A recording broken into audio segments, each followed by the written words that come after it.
बार बार bulletin देखने वाले सभी दर्शकों को चंद्रमोहन कल्ला का नमस्कार। राम राम ने खम्मा गणिसा। भारतीय जनता पार्टी ने स्टार प्रचारकों की सूची में वसुंधरा राजे का पत्ता काट दिया है। बिहार व मध्य प्रदेश में विधानसभा चुनाव में स्टार प्रचारकों की लिस्ट घोषित कर दी गई है। उसमें वसुंधरा का नाम नहीं होना और राजस्थान में हाल ही में वसुंधरा राजे के सहयोगी विधायकों के चहेते प्रत्याशियों को नहीं लेना वसुंधरा राजे को साइडलाइन करने की रणनीति का ही हिस्सा माना जा रहा है। वसुंधरा राजे को तो हाल ही में कोर कमेटी की बैठक तक में नहीं बुलाया गया है।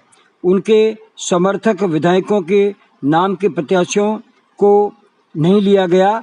इस बात का ये संकेत है कि वसुंधरा राजे के दिन भारतीय जनता पार्टी में लदते जा रहे हैं।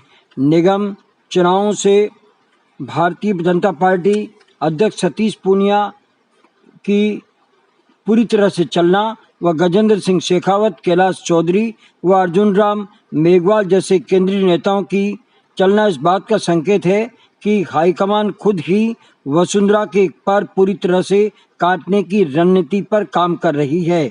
जोधपुर में वसुंधरा समर्थकों के टिकट काटकर शेखावत ने राजे की मूल जड़ें ही हिलाकर रख दी है। इसमें एक बात ये भी साफ हो गई है कि सतीश पूनिया व शेखावत आगामी विधानसभा चुनाव में टिकट का वितरण पूरी तरह से अपने हाथ में ले लेंगे। इससे लेकर राजे खुद अब राजस्थान की महायात्रा पर निकलना चाहती है, लेकिन हाईकमान इसकी अनुमति तक नहीं दे रहा है।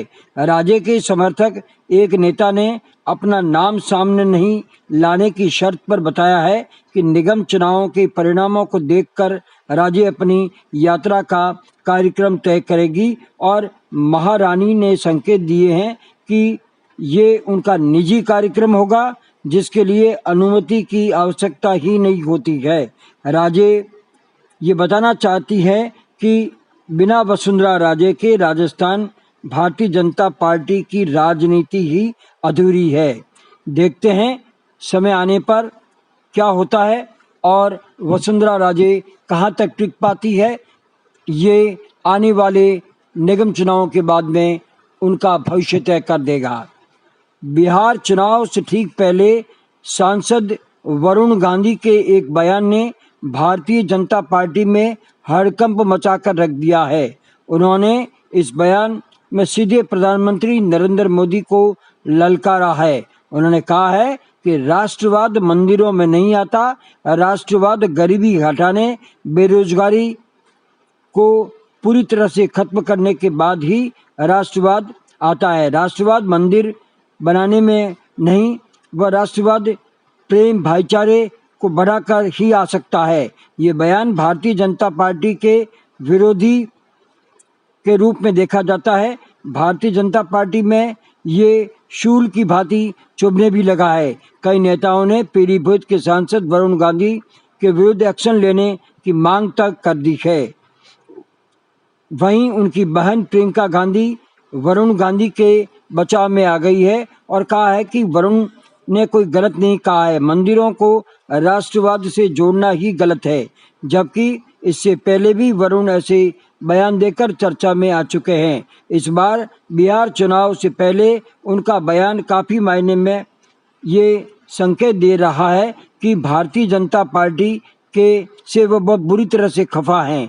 आपको बता दें कि वरुण व मेनका गांधी दोनों ही अनुभवी सांसद होने के बाद भी मोदी मंत्रिमंडल से बाहर है। मेनका गांधी तो सांसद बनने के बाद पहला मौका है कि वे केंद्रीय मंत्रिमंडल से बाहर है।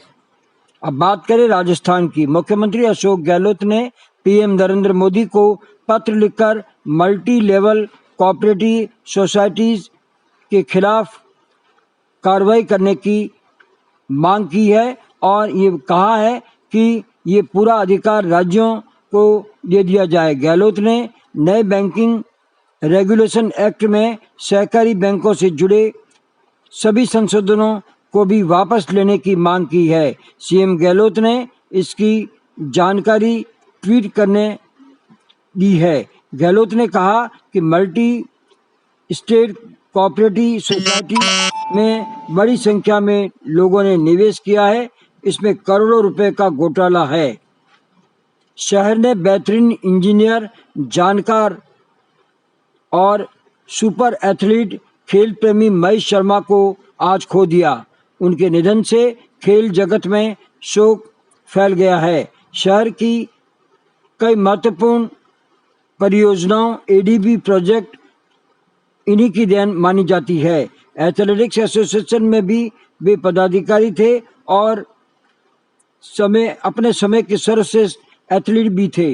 वे पीएचडी व नगर निगम में बतौर अधिशासी अभियंता काम करते रहे। उनके निधन पर जोधपुर के कई खिलाड़ियों व इंजीनियर्स ने श्रद्धांजलि अर्पित की है। इसके साथ ही हमारा आज का ये समाचार बुलेटिन यहीं समाप्त होता है। अगले समाचार बुलेटिन के साथ फिर हाजिर होंगे, तब तक के लिए हमें आज्ञा दीजिए। जय हिंद।